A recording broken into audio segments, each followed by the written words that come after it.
देउली मठ काकटपुरଠାରେ श्री जगन्नाथଙ୍କ 24 बेश प्रदर्शन और 5 रात्र कार्यक्रम श्री जगन्नाथଙ୍କ बालीबामन बेश और श्रीमंदिर रे बेढ़ा परिक्रमा AI video film Shri Jagannath संस्कृति प्रचार संस्थान पक्षर यूट्यूब रे लोकार्पित करा जायछि।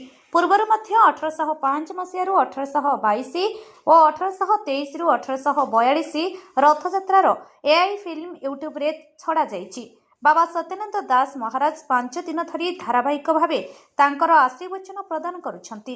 लोकार्पण कार्यक्रम में डॉक्टर नारायण महापात्र, त्रिलोचन नायक, विजय पंडा, भारती भूषण पट्टनायक, चैतन्य नायक, श्रीनिवास राव, चक्रधर माझी प्रमुख उपस्थित रही सहयोग करथिले।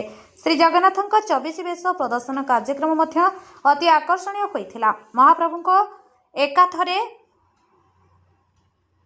एते बेश देखिबा पई और सत्संगे बहु संख्यारे जगन्नाथ प्रेमी माने जोग देइथिले। श्री जगन्नाथଙ୍କ पुराण स्कंद पुराण उत्कल खंड अनुसायी एही श्री जगन्नाथ 5 रात्र कार्यक्रम करा जायछि। ब्यूरो रिपोर्ट अपराह्न लाइव।